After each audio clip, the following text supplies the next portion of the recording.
es una práctica más común, o sea, ya está, o sea, es parte de la vida de muchos artistas, ¿no? Ya lo incorporaron, ya están experimentando, ya están jugando, o quizá ya es su asistente personal, o quizá ya están produciendo obra con inteligencia artificial, que es mucho más relevante o más que trae conversaciones muy vigentes que quizá no habían logrado antes, ¿no? Entonces creo que ha sido un proceso, pero mientras la tecnología se ha vuelto más sofisticada, el uso de los artistas también se ha ido volviendo más sofisticado y creo que hay más apertura también. Bienvenidos a otra conversación en Perspectives de AI. Estamos muy emocionados porque Isabel Gil del British Council está con nosotros para acompañarnos y explicarnos y tener un intercambio acerca de las artes, de la cultura, de la educación. Bienvenida, Isabel. Gracias, muy feliz de estar acá. Y de vuelta, lo que es increíble es verte después de tantos años, cuando estuviste un par de años con nosotros como parte de High Ventures. Así es, sí. Los círculos son virtuosos, entonces está buenísimo estar acá de vuelta. Muchísimas gracias. Oye, pues arranquemos primero con que nos expliques el British Council. O sea, cuál es su misión, cuáles son sus actividades y en el frente cultural, educativo y artístico, ¿qué es lo que hacen? Claro. Pues el British Council es una organización ya muy vieja, llevamos más de 90 años. El año pasado cumplimos 90 años de operar y de existir en el mundo, ¿no? Somos una charity, una fundación en parte financiada por el gobierno británico, por el Foreign Commonwealth and Development Office, como un brazo de cooperación para tratar de construir paz y prosperidad entre los diferentes países del mundo. Y tratamos de construir justo esos entornos a través de intercambios de cooperación entre el arte, la cultura y el inglés, porque al final del día, pues el inglés es un idioma en Reino Unido que sentimos que también ayuda a tejer esos puentes y esos enlaces y sin duda le abre muchas oportunidades a distintas personas en el mundo. Entonces somos una agencia de cooperación y trabajamos en 3 sectores, en arte y cultura, en educación y también en inglés y sistemas escolares. Increíble. Y nos toca, y tenemos la suerte de platicar contigo, con toda tu experiencia, en un tema que genera mucha ansiedad, mucha confusión, que es el impacto de AI en las artes y en la cultura. Comencemos, si quieres, con echar un vistazo en cómo ves que está reaccionando los grupos culturales, los grupos artísticos en México relacionado al tema de ella. ¿Qué es lo que estás viendo? Pues muchas cosas. O sea, creo que no es tanto que sea una preocupación negativa, como decir el AI es la amenaza que viene a dañar el arte, ¿no? También hay mucha gente que está experimentando en torno a eso, pero sobre todo creo que estamos como en un momento interesante del debate en donde estamos viendo que hay mucho espacio para experimentar, para crear, para que los artistas y las artistas lo incorporen en sus prácticas, pero también observando los riesgos que tiene la inteligencia artificial, ¿no? O sea, en términos de cómo ponerle barreras, de cómo formarlo, cómo educarlo, o sea, qué información existe ahí. Y creo que es un momento un poco como de tratar de acercarse, observar, analizar qué está pasando. Pero al menos yo creo que en el mundo del arte es súper interesante lo que está pasando, porque los artistas muchas veces son los que están innovando en el mundo de la tecnología también, ¿no? Son quienes están haciendo las preguntas sobre el mundo en el que vivimos y utilizan la tecnología para planteárselas. Entonces creo que el AI en el campo del arte es como un terreno muy fértil en donde hay espacio para muchos formatos de conversación, de cuestionamiento, de innovación, de creatividad. Entonces yo les recomendaría que lo volteen a ver. Está muy padre. Oye, y vayamos, parte del debate se genera al inicio, el entrenamiento de estos modelos de AI consumen muchísima información y parte de esta información que consumen, estos ceros y unos, son en realidad fotografías de arte plástico, de esculturas, son videos artísticos y el training de estos modelos se da con la creación de artistas que está capturada en Internet y en distintas plataformas. ¿Cómo? Y al ser entrenados por estas cosas que existen, muchas veces se ha cuestionado que el producto de esos AIs, pues al final se parece o roba la creación de alguien más. Sí, claro. ¿Cómo podemos entender ese primer riesgo que está desde la parte de entrenamiento? Pues es que, a ver, un tema clave cuando hablas de arte o de economía creativa, ¿no? O sea, este mundo de creadores es la propiedad intelectual. O sea, es quién hizo ese diseño primero, quién registró esa pieza de música, quién la compuso, quién hizo la película, quién escribió el guión. O sea, al final la forma en la que se protegen las creaciones artísticas y creativas es desde la lógica de la propiedad intelectual. Y cuando tú esas creaciones las pones con o sin el permiso de los creadores en Internet, y la inteligencia artificial se alimenta de ella para después crear otras cosas, pues hay toda una conversación y un debate en torno a la propiedad intelectual de quién es, cuándo deja de ser pública, cuándo es de un autor, ¿no?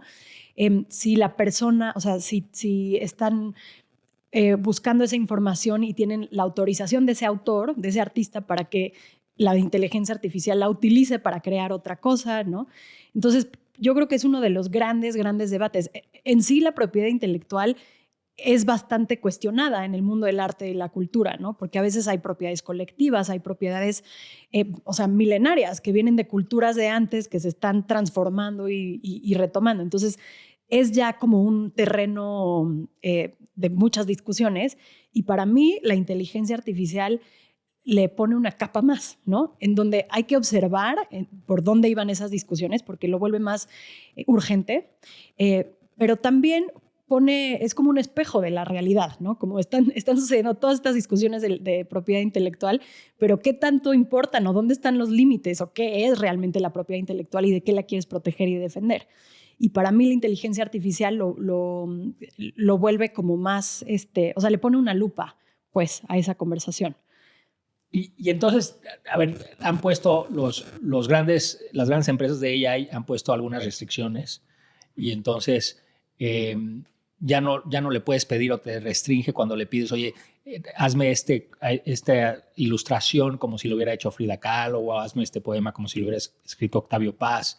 Y esas restricciones están ahí, pero más allá de esas restricciones, pues los modelos ya están entrenados, todos estos pesos, millones y millones de pesos de estas redes neurológicas ya están entrenadas, y es como que ya el barco zarpó. ¿Tú sientes que la comunidad de economía creativa asume eso que ya pasó, o que ya se dio por vencido, o más bien quiere pelearlo?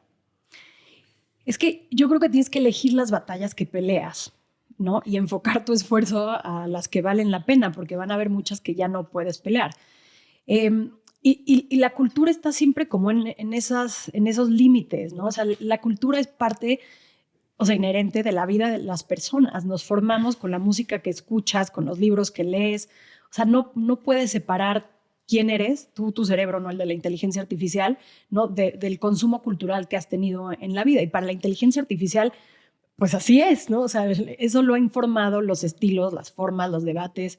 Entonces, para mí la pregunta no está tanto en quizá como partes de la propiedad intelectual que ya son de dominio público, o sea, en la vida y también en la inteligencia artificial, sino en cuáles son los riesgos para, o sea, los artistas hoy vivos, ¿no? Que están creando con la inteligencia artificial.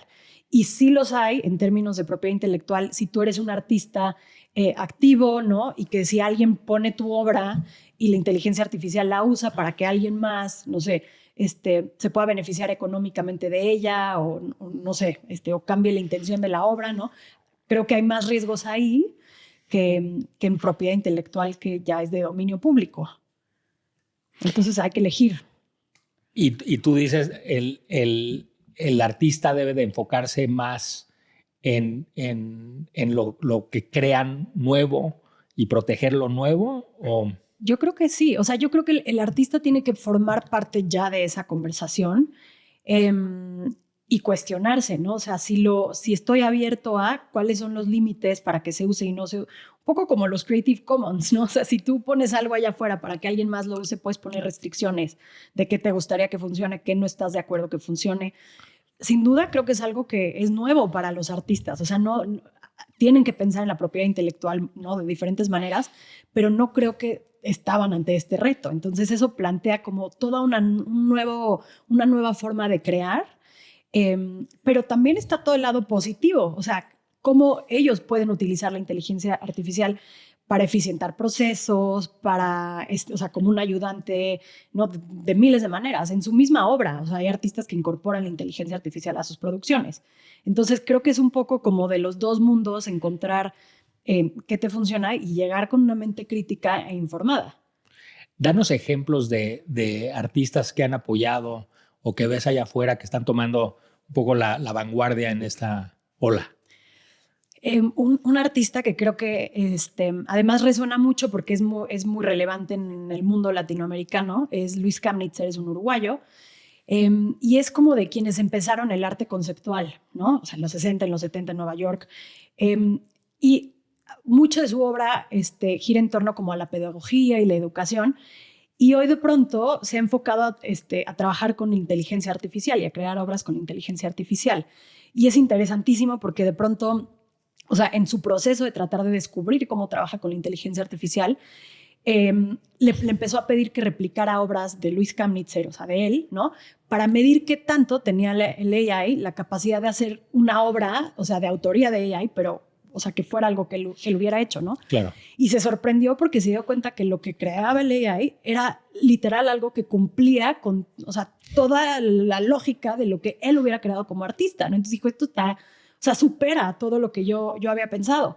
Y entonces empezó a jugar ahora con la inteligencia artificial y tiene una obra como muy interesante en donde hace que un educador, ¿no? latinoamericano, o sea, de hace muchos años, tenga entrevistas con otras personas relevantes, otros educadores, no sé, María Montessori, ¿no? Y que tengan conversaciones entre ellas que no hubieran podido suceder en la vida real porque están ya muertos, pero tampoco vivieron en la misma época, ¿no?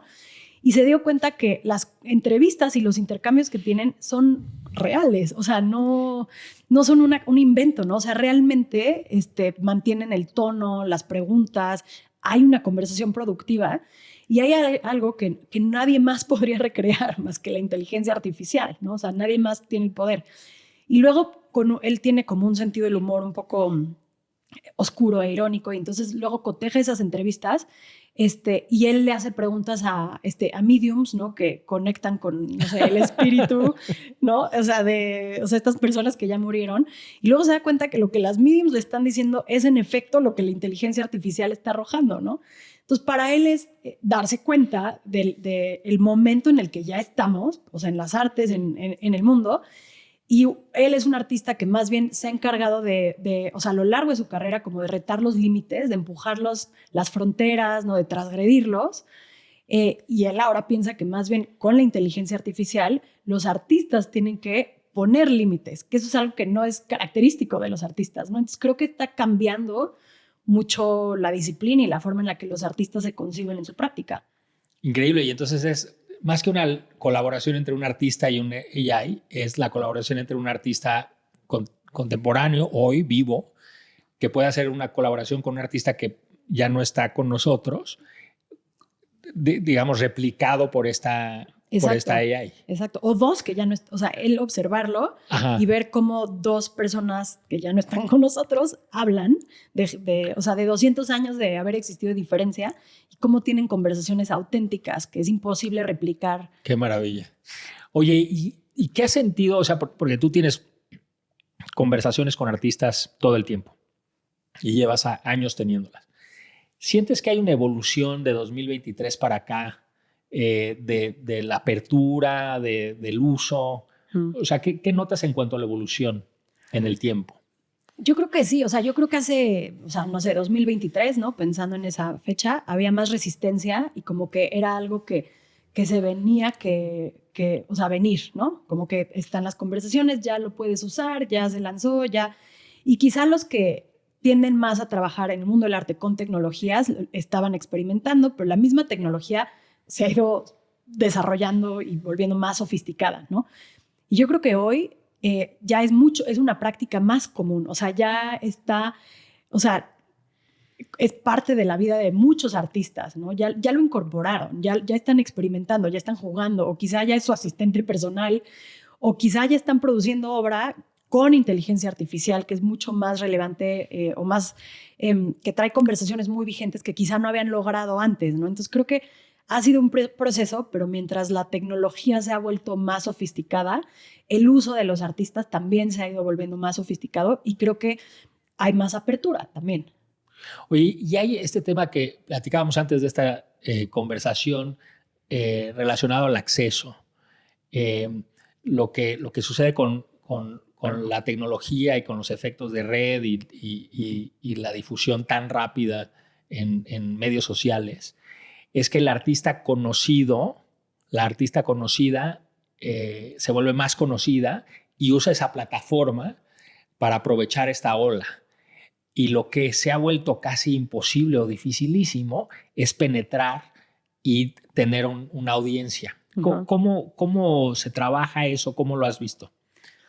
Yo creo que ahí hay como muchos artistas que se están cuestionando su rol, ¿no? Porque el rol del artista no es hacerse publicidad o estar en redes compartiendo su trabajo. O sea, el rol del artista es más como del pensador crítico que está tratando de entender lo que aporta, el mensaje que aporta el mundo, la crítica que aporta, o sea, el valor social, ¿no?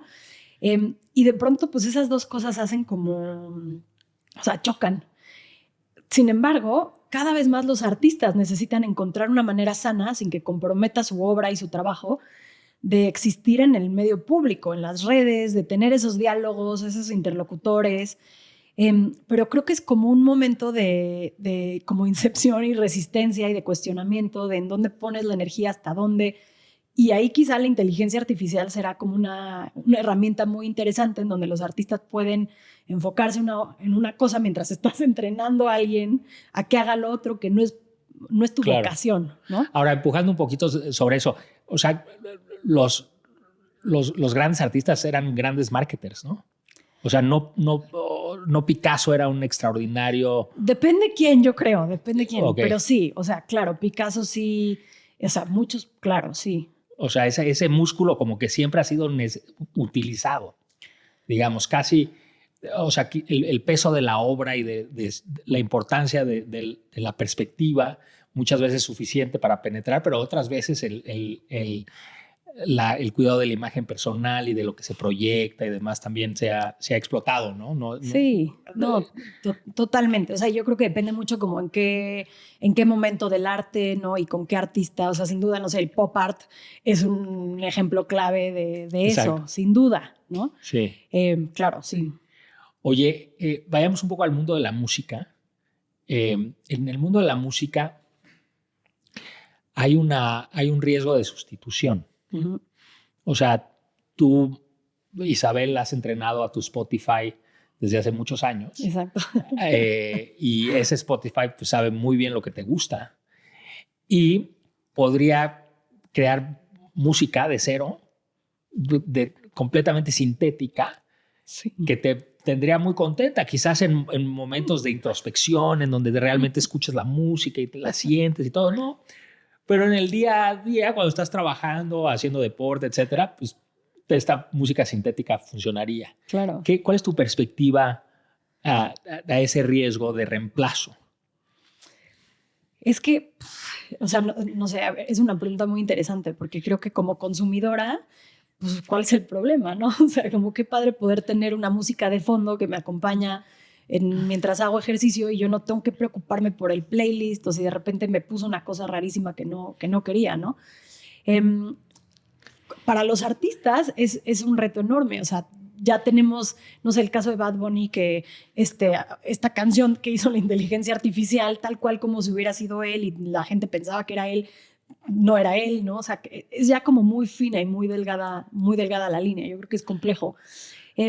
Pero para mí, o sea, la inteligencia artificial podrá seguir haciendo eso, pero a los artistas les toca encontrar la manera de utilizarla para favorecer sus propios procesos, o sea, y mantener, no sé, el misterio, la innovación hasta cierto punto. No sé cómo se vea eso, ¿no? Hoy. Pero para mí el rol del artista desde ahí cambia. Y más que una amenaza, o sea, hay que saber entrar dentro de esa conversación, jugar con la inteligencia artificial, ponerle los límites que hay que ponerle, ¿no? Y no nada más ser como la amenaza pasiva, porque, o sea, arte decorativo hay, y va a haber, ¿no? Y no necesariamente el póster bonito va a reemplazar una obra de un artista que tiene una trayectoria increíble por el nivel discursivo que trae ese artista. Entonces, creo que, o sea, al contrario, creo que va a ser interesantísimo.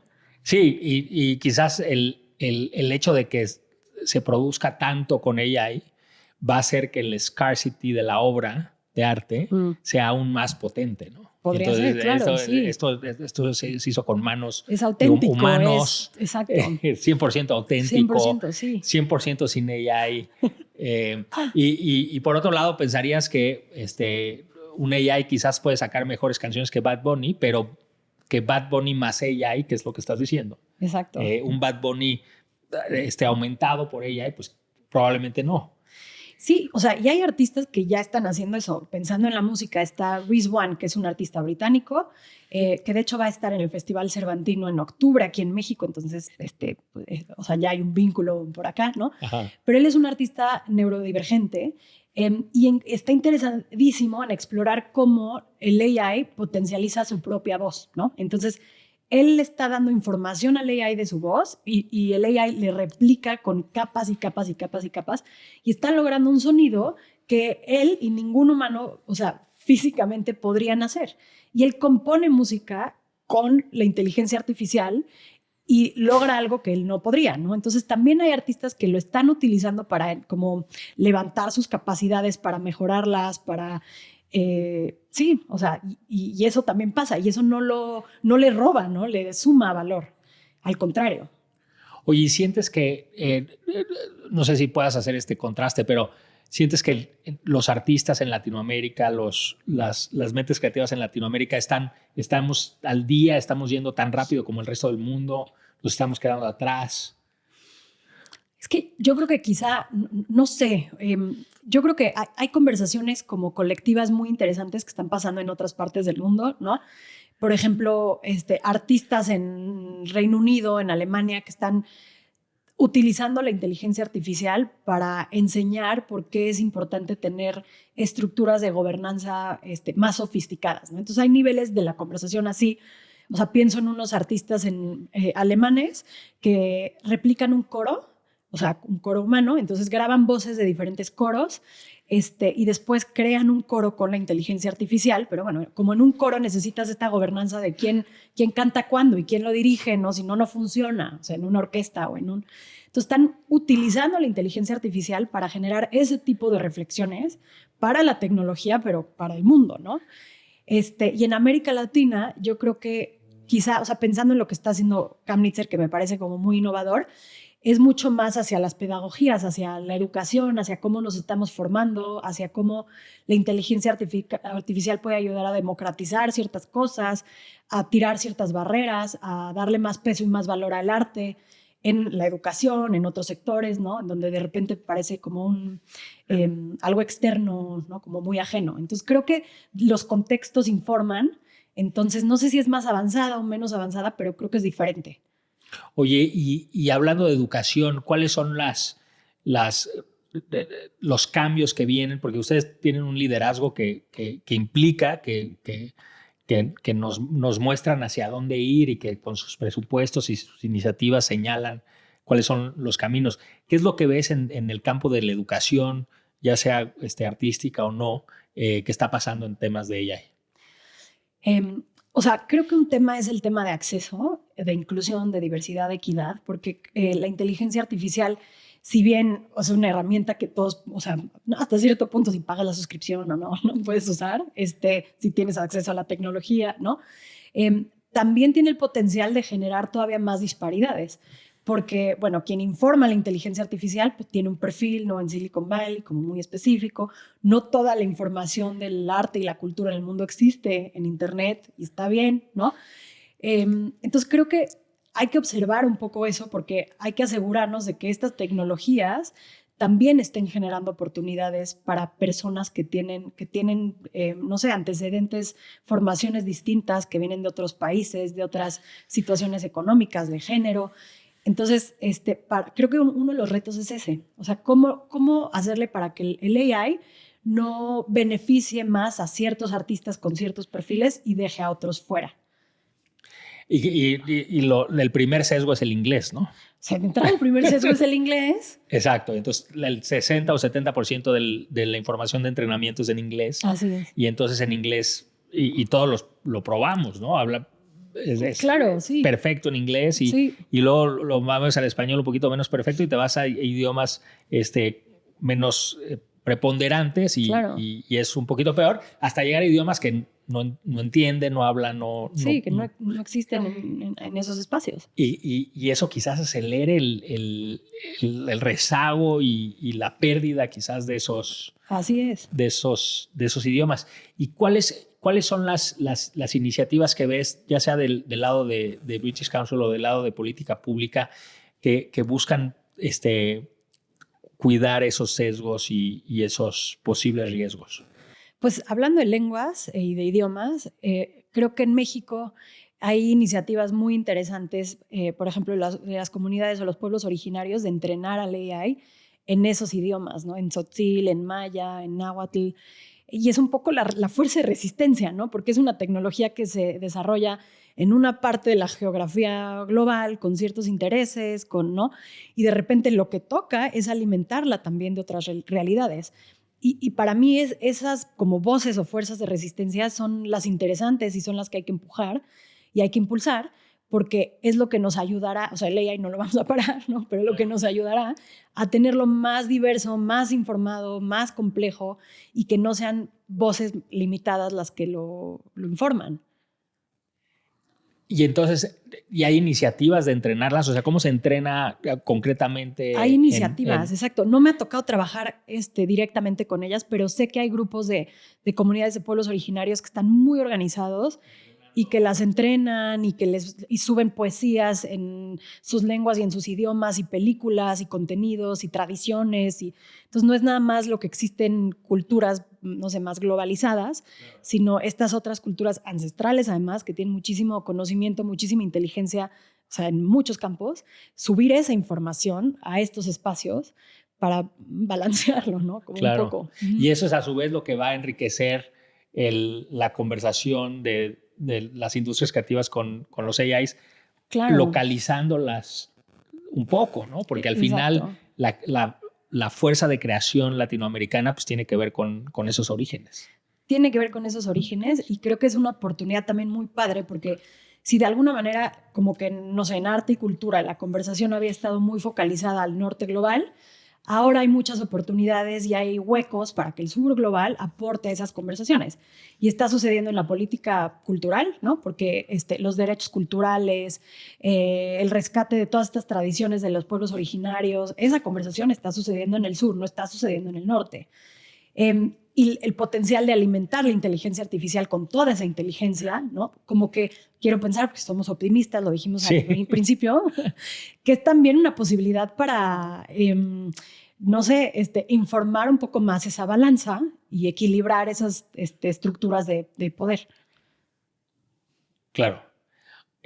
Al final, la pregunta es si podemos contra todo el volumen de lo que están construyendo en inglés desde Silicon Valley o en chino desde China. En fin, súper interesante. Oye, ¿cuáles son una de las cosas que dan mucha ansiedad? Tiene que ver con los jóvenes y con cuál es el futuro de la labor del ser humano, ¿no? Los más optimistas y quizás futuristas se imaginan un mundo en donde no tenemos que trabajar o tenemos que trabajar mucho menos. Se imaginan un mundo de 100% de vacaciones y quizás de entretenimiento. ¿Tú cómo te imaginas ese futuro? Cuando tienes conversaciones con gente todavía más joven que tú, Todavía hay. ¿cuáles son, qué es lo que les recomiendas? Piensa en una estudiante de diseño gráfico, un estudiante en guionismo. ¿Qué les recomiendas frente a esta herramienta tan poderosa? O sea, justo yo les recomiendo que se acerquen al arte, porque en esos espacios es donde nutres tu pensamiento crítico, en donde nutres tu ser y pertenecer y estar en el mundo. Y esas sí creo que son cosas que no las va a reemplazar la inteligencia artificial, ¿no? Entonces, para mí es una súper oportunidad para buscar todavía más esos espacios y conectar y tratar de encontrar mejor quién eres, a qué vienes, a qué conversaciones quieres abonar y desde dónde. Los artistas hacen eso, esas reflexiones están ahí todo el tiempo, ¿no? El AI no sé si va a resolver el calentamiento global, o no sé, las luchas de género a las que nos estamos enfrentando, pero las personas en el día a día, en esa como recapacitación, en ese pensamiento, tenemos el poder de hacerlo. Entonces, yo les recomendaría eso. Y bueno, y el trabajo enaltece. Entonces, también yo no quiero que no me deje sin trabajo. Yo no quiero estar de vacaciones para siempre. No, quizás el efecto de que hayan menos contadores, menos abogados, sí, entiendo, sí. de que hayan menos personas en el call center, implica que hayan más artistas. Quizá, exacto. Y quizás el hecho de que se pueda hacer en medio segundo una colección completa de arte que pudiera estar en un museo en medio segundo. Sí, está. O sea, no. Sí. Sí. El hecho de que eso exista, esa capacidad exista, pues no va a hacer desaparecer a los artistas que van a tomar décadas investigando y buscándose hasta poder darle coherencia a una obra que se pueda presentar en un museo, ¿no? Totalmente. Tampoco a los curadores. O sea, tienen la capacidad de curar una exposición, pero no necesariamente va a reemplazar a un curador que está en una línea de investigación. Que eso está en tus orígenes, ¿no? Así te gusta la curaduría. La curaduría. O sea, tú hacías o haces. No hago curaduría. Admiro la curaduría. La respeto, sí. Ajá. Pero debe ser muy emocionante meter mucha obra en un AI para que haga la curaduría de ahora, ¿no? Tiene una capacidad de síntesis muy grande, es muy inteligente. Total. Y esa es una súper herramienta para los curadores también, ¿no? O sea, Exacto. De rescatar cosas que ellos no saben que existen o que se tienen que ir a 85 catálogos a encontrarlo, ¿no? Y el AI se los puede enseñar en, una milésima de segundo. Yo creo que, al contrario, quizá vamos a ver cosas que no íbamos a poder ver sin el AI. Qué increíble. Oye, ¿y tú hoy te encontramos optimista o pesimista, Isabel? Optimista. Optimista. ¿Y sí. por qué estás optimista? O sea, ¿qué es lo que te genera optimismo? Bueno, volverlos a ver, por supuesto.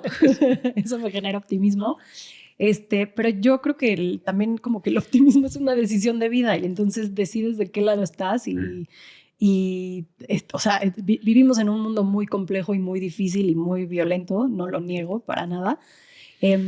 Pero creo que prefiero pensar que utilizo mis herramientas, el acceso a las cosas que yo tengo para generar valor para otros. Y a veces eso se siente muy chiquito, ¿no? Pero muchas cosas muy chiquitas también generan cambios y mueven montañas. Entonces. Y hay claramente fuerzas que destruyen. Claro.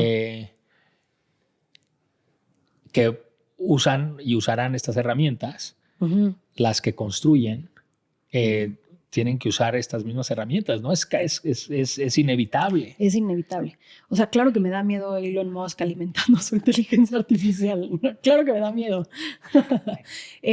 Pero eso existe y el mundo, o sea, es oscuros y claros. Y entonces yo voy a estar siempre del lado claro, alimentándole luz al lado oscuro. Esa es una gran forma de cerrar. Una invitación a que usemos inteligencia artificial no solo en procesos productivos y de eficiencia y de productividad económica, sí, sino que usemos en procesos de descubrimiento, conversaciones artísticas, en construcción del alma, para que la luz sea la que gane Así es. la que domine. Muy bien resumido. Muchísimas gracias, Isabel. De veras, Gracias. un placer tenerte por acá. Igual. Un gusto. Igual. Y mucha suerte con esa luz. Gracias. Ahí te voy contando qué tanto ilumino.